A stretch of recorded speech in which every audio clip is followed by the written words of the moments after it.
Welcome back. Brought about by Vybz Kartel's incarceration, the notion that dancehall is in jail is a raging debate right now in Jamaica among music analysts and fans. Psalms 127, see that. Except the Lord build the house, they labor in vain that build it. Except the Lord keep the city, the watchman watch it. But though the statement made by Kartel himself stems from what could be seen as narcissism, for some, figuratively, it describes the state of the genre. For in the over 30 years of dominance in Jamaica, the last 5 have brought more perils for dancehall and its exponents than all the previous years combined. NINJAMAN presently on bail after 3 years behind bars on a murder charge. Buju Banton serving 10 years in a federal prison in the US for drug trafficking offenses. Bounty Killer has several run-ins with law enforcement, including a gun charge and 2 weeks behind bars for assault. Elephant Man battling a rape charge. Mavado found guilty on 2 counts of assault, occasioning bodily harm and malicious destruction of property. Busy Signal extradited and serves 6 months behind bars on drug-related charges in the US. Flipper Mafia nabbed in the US and awaiting trial, also on drug-related charges. Tommy Lee arrested after being implicated in a lottery scamming scheme. And now the ultimate conviction and sentence for dancehall's current leading man, Vybz Kartel. But as the debate rages on about the future of dancehall with a caged world boss, we should not forget that in addition to lifting Jamaican youths from poverty, the genre has always had the potential to be as big as any in the international mainstream.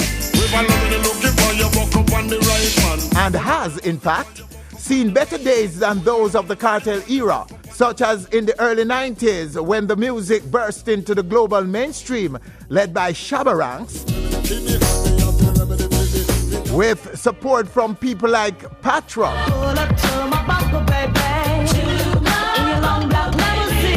and Mad Cobra. And 10 years later, in the 2000s, more impressive mainstream successes by people like Sean Paul, Shaggy, Beenie Man, and Elephant Man. Best known on the international scene for Billboard charters like Flex.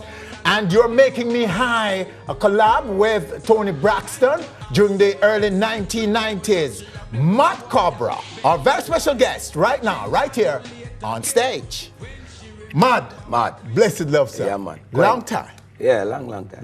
Long time, you know, sit with us, brethren. Yeah, so first of all, congrats on your successful return to the US. Yeah.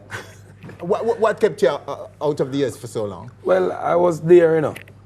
Yeah, but on major shows, no. But on like some small gigs, doing merely promotional tours and you know, small gigs in small venues and, you know. But we keep it on a level because I was off the scene, lost my US visa. Enough people didn't know that. You lost my US visa in 2010 when I was shot. Okay, yeah, so they took it away from you? Yeah, they called me and took it because they feel that I was a flight risk. Okay. So they say, you're a known person here in Jamaica, all over the world, so I don't want, if they get it like it was a gang feud, which it wasn't. So they say, you know what, we're going to investigate this and make sure that your vibe in Jamaica didn't spread in our lands overseas. So that is the reason why I was off the US market for a little while. Okay, so you got the visa and could now... Yeah, I got it back in 2011. 2011? Yeah, because after 1 year, I got a call and I reapply. They look into my case. They say, okay, we found out what is really happening and so forth. But for the meantime, I was all over the world. Europe, you know, you name it, the Caribbean. So, you know, I wasn't off fully. So a nice vibe in Miami last week. Yeah. All right, so the big question swirling around now, we can't not jump quickly into this Kartel sentence. And the whole conviction, Cobra, your views, you are saying that you're agreeing with the view that dancehall is behind bars, and more so because Kartel is behind bars. Explain. Not really, you know. When I said dancehall is behind bars, I said it metaphorically. Okay. See, because Buju is behind bar also, and he's a part of dancehall. Kartel is behind bar. He's also a part of dancehall. Both artists play a big role in dancehall.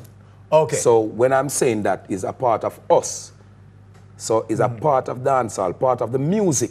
A part of it, music, not the entire not music the entire. is behind bars. So we have to agree, because if you check it, Buju Banton, his music is still relevant. Vibes Kartel is behind bar how many years, and he's still the leading man. If you check it, call a spade a spade. Man. Yes, okay. Yeah. So that is my view. So you are, how do you feel about the sentence? Well, I'm not pleased about it. In a sense, whereas I know you have a lot to offer. I'm not a judge or a juror or whatsoever. But the case got a lot of media coverages. So you find people get to speculate and say this and that and whatsoever. As I said, I don't know the real facts. We only can go off what we hear of. Okay. You understand? So the 35 years to, you know, to life and whatsoever, before parole and whatsoever, I think we're looking at a early appeal, and then we'll take it from there. Okay. You understand? But condolences to the Palmer family, you know, and I don't know what happened, so I can't say anything. But Palmer, Lizard, you're talking about Lizard. Condolences to the Williams. Yes. You know, that is what I have to say. But Kartel, I'm a virgin. So you believe that Lizard is dead? No, I don't know. And I'm not going to say... But you say condolences? Yeah, with their feelings. Okay. And also the feel, that's why I say condolences. So you're empathizing sympathy. With sympathy. You're okay, you're giving them your sympathy. Yeah, both family. Both families. Yes. Okay. Because both families they feel. Yes. Because both families are going through some serious stress stress right now. Yeah. But you know, Cobra, you touched on it that you are a victim of gun violence. Yeah. Part of what is put dancehall behind bars. Yeah. Violence in general. Is put the music behind bars as our prelude point to. Yeah. How many people in trouble and so on and so forth. Yeah. Where are you now? And wouldn't you be a supporter of a move to look back, to reflect, and to be honest about the path, the route that dancehall has taken? Wouldn't you be a supporter of that? Yeah, in a anything sense. to look back and assess and to be honest about it and say and see where we get with that. Let me tell you something. Propaganda have a lot to do with it. Yes. Propaganda have a lot to do with it. The media play a big role in what is happening. Sometimes people say, oh, them DJ boy, the whole of them are issue gun. Because I've been through that. I was raised in Portmore. Yes. Yeah, born in Kingston, grew up part of my lifestyle. So you were labeled a bad man, yeah, gunman. Them say, oh, Cobra issue gun at Portmore. Not true? Not true. Because even when we get shot, they must say, yeah man, him thing come haunt him. You have people sit down and say that. Okay. People who don't really know me, them only see me on road and rail, but the people who have hands-on interaction with me know, so me not stand for that. Okay. I'm not a chicken. I'm not an angel. Devil is no friend of mine. But the thing is that, no, I don't inject violence in communities. The thing is that I'm living at the same house. Even now? Even now. Okay. You so what happened with that case? Did you find where they brought to justice the guys who shot you? All right. I know who shot me because those are every day. I saw them every day. Okay. The guys. That is why I didn't think that there was going to be any aggression towards me. The guys who shoot me, I know them.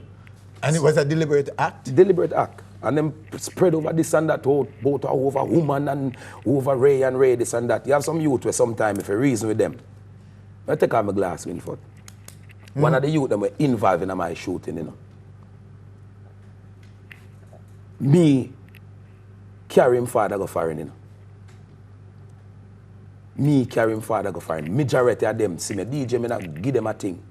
Me, where you say sit down here, so sometimes it's not when a man sit them for really know the facts. A fright kill people more time, you know, when you see who really stand up behind a gun, you know. And me just look on it and me just say, you know what?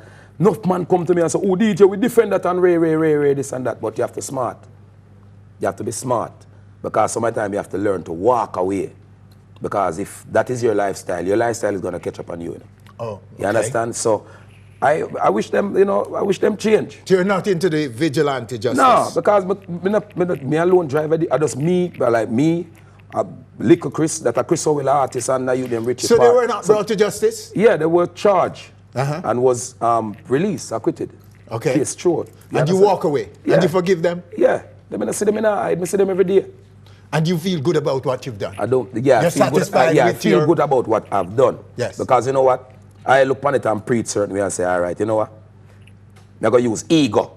I mean, him Cobra who, and this and that, and Ray, them boy, they this me and Ray. Do that and Ray. But are they behind bars or something around and need suspicion, say, yes, the man, they buck him to and drop and Ray. But me learn a thing. Yes. You understand? Me learn for walkway. As me said before, me learn for walkway. As me sit down here, so, me walkway. Enough time man come to me and say, yo, the boy, them Ray. Me don't want to hear nothing. Me don't want to hear nothing. Because they say, one crime are going to lead to a next crime. Okay. They might have them friend, me have my friend them.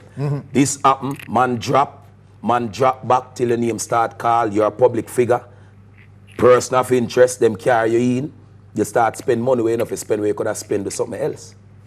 You understand? So Cobra, you are already where some people are calling for dancehall to be. Man. Yeah, man. You are ahead of the game right now. Yeah. You know how to walk away from violence. Yep. And this whole cycle of killing youths, poor inner city youths. Yeah. The cycle of violence, you know, and they are the first victims. The youth, them, the same little youth, them who, in the same demographic, in the same circumstances, they are dying first in these violence. Yep. If you check the age group, and most of the youth them are drop out right now. Some little youth them. Yes. And some of the time, it's when a man say, oh, Ray. Sometimes I say some things to some youth, you know, but they feel like you can't say nothing to them. And Ray. Because the reason when me get shot over, simple something. Winford we could have just. So it's a dispute, there was a dispute? No, really no dispute. Over care light and them look at something there. Light shine per man. Per man and me a turn back and Ray and this and that and then man go mad. But as I said before, I shouldn't go back mad with him. Okay. You understand? Because I'm going to go boom and talking and Ray and this and that. But we just make that go on. Water under the bridge. Yeah. We move on. Mad Cobra, let's take a break right here. When we come back right here on stage, we'll be talking to Cobra about the career. Yeah. His career. He was one of the biggest names in dancehall at the turn of the 1990s. One of the first, in fact, the second DJ to go international, to burst into international fame in Jamaica's dancehall. And we're going to be talking to Cobra about that after the break. You me tell a girl flicks, time